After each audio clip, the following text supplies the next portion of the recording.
regardons au ras des faits. Nous avons un ancien président de la République qui s'appelle Jacques Chirac qui a été condamné. Son Premier ministre, qui s'appelle Édouard Balladur, est mis en examen dans l'affaire Karachi. Son ministre de la Défense est mis en examen dans l'affaire Karachi. Le successeur de M. Jacques Chirac, Nicolas Sarkozy, est renvoyé devant le tribunal correctionnel pour une affaire, va être renvoyé devant le tribunal correctionnel pour une deuxième, et est pris dans la nasse de l'affaire des financements libyens, dont vous avez montré l'ouvrage tout à l'heure. Son Premier ministre, François Fillon, est mis en examen dans l'affaire que nous savons. Son ancienne ministre de l'économie, qui est aujourd'hui à la tête du FMI, a été condamnée devant la Cour de justice de la République dans l'affaire dite Tapi. L'ancien chef des services secrets intérieurs, M. Scorsini, est mis en examen dans une affaire de trafic d'influence de Sarkozy, a été... Non mais écoutez ce constat. Écoutez, il faut regarder dans le miroir de notre nation ce que je dis. Il a été condamné. D'innombrables conseillers sont aujourd'hui également pris dans les filets de la justice et condamnés. À gauche, on n'a pas le monopole de la morale. Ceux qui pensent que la gauche a le monopole de la morale se trompent. Il suffit d'aller au sud, M. Guérini, aller au nord, M. Kucheda, le ministre du budget qui était un fraudeur fiscal, M. Cahuzac. Il y a le parti qui se goberge du tous pourri pour faire croire qu'il y a un tous pourri qui s'appelle le Front National, qui est cerné par 5 enquêtes judiciaires. Dites-moi quelle, une liste non exhaustive, dites-moi quelle démocratie occidentale a ce CV judiciaire-là. Laquelle? Les États-Unis? L'Angleterre? Même l'Italie? L'Allemagne?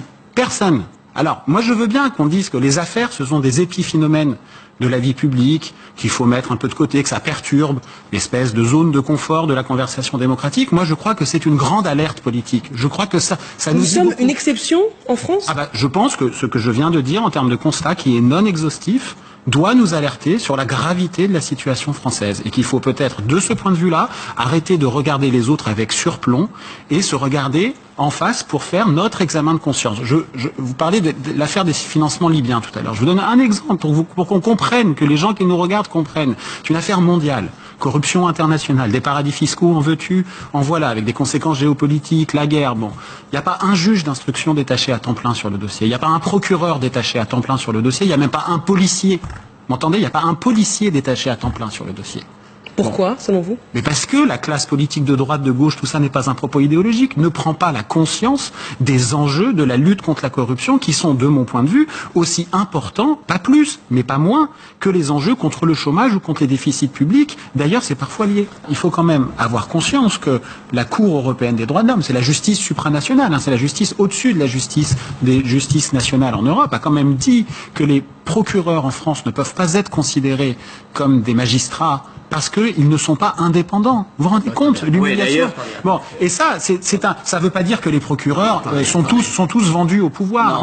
Mais attendez, laissez-moi terminer. Ça veut dire que dans un écosystème où quand vous devez le dérouler de carrière à l'autorité supérieure qui est l'autorité politique, qu'il y a un lien direct de subornation au pouvoir politique et au procureur sur les affaires, le petit nombre d'affaires de corruption qui concernent le pouvoir politique, le pouvoir exécutif, ça peut créer un certain nombre de censures ou d'autocensure judiciaire. Et c'est pour ça que notamment la Cour européenne des droits de l'homme vient nous taper sur les doigts et c'est un peu honteux pour la France. Ouais. Sans compter que ces gens-là, entre guillemets, et encore une fois je les mets pas tous dans le même panier, votent des lois pour s'auto-protéger. Je rappelle quand même qu'il y a une loi qui est passée il y a pas longtemps sur la prescription des délits par ruse, qui est passée de 10 ans à 12 ans, et qui est passée du fait que maintenant la prescription démarrait au moment du délit, et non au moment où on découvre le délit. C'est-à-dire que vous faites un délit par ruse dans l'an 2000, vous le découvrez en 2011, vous avez 1 an avant la prescription, alors qu'avant c'était à partir de 2011 que la prescription courait. Ces gens-là se votent des lois pour s'auto-protéger. Et il faut pas inverser les règles en plus. Il y en a marre de dire que c'est la faute de l'électeur. C'est la faute, mais un bon escroc, il est sympathique. Un bon escroc, ça sait mentir. Un bon escroc, ça vous trouve de boulot dans la commune. Un bon escroc, ça sait vous rendre redevable. Et quand vous vous rendez compte que les bons escrocs en général, dans ces mairies-là, personne ne se présente contre ces gens-là puisqu'ils sont sûrs d'être élus. Donc ce ne se présentent que des seconds couteaux. Mais si, monsieur Miard, arrêtez de faire l'amour, on vous connaît. Parce que les réformes qu'on a posées, c'est des réformes de que dalle. Aujourd'hui, c'est vachement bien. Les anciens députés ne peuvent plus prendre le train gratuitement. Oh, c'est grave, on en a parlé partout. Mais le verrou de Bercy, personne n'en a reparlé. On s'est dispensé d'aller même jusqu'au bout des promesses d'Emmanuel Macron, parce que ça a été rappelé tout à l'heure. Effectivement, le casier judiciaire vierge, c'est un privilège pour les élus par rapport à 400 professions où on demande un casier judiciaire. Même pour être maître chien, il faut un casier judiciaire. Là, on dit non, c'était un problème constitutionnel. Ce qui est un mensonge. C'est vrai? Oui, parce mais non, c'est un mensonge. C'est un sujet. Excusez-moi, c'est un mensonge. La loi a été déposée le 1er février 2017. J'ai participé à la rédaction de cette loi. Je veux dire, on est face à un truc. Alors alors Monsieur Macron nous explique qu'il est devant un penalty, d'accord? Il a un but à tirer, et il le tire pas parce qu'il n'est pas sûr que le but va rentrer. C'est quoi ce truc? Pourquoi il n'a pas posé la loi au Conseil constitutionnel? Aujourd'hui, la loi est en train de dormir au Sénat. Il suffit qu'un groupe la prenne et qu'il la pose au Conseil constitutionnel. On avait tout mis dans cette loi. Comment vous expliquez cette reculade? Mais parce qu'ils se couvrent les uns les autres, chère madame. C'est pas plus compliqué que ça. Les gens qui sont au haut de la pyramide n'ont pas envie. Aujourd'hui, il y a des affaires qui vont tomber. Aujourd'hui, il y a des gens qui vont être condamnés. Le problème, c'est que on ne se donne pas assez les moyens collectivement. C'est pas des questions de droite ou de gauche, tout ça. Il y a une idée du bien commun dans la conversation que nous avons institutionnellement, légalement, de manière citoyenne. Il devrait y avoir 3 millions, 4 millions de personnes dans la rue pour se plaindre de la situation et du CV judiciaire de la France que j'ai dit tout à l'heure. Pour régler, ça nous concerne tous.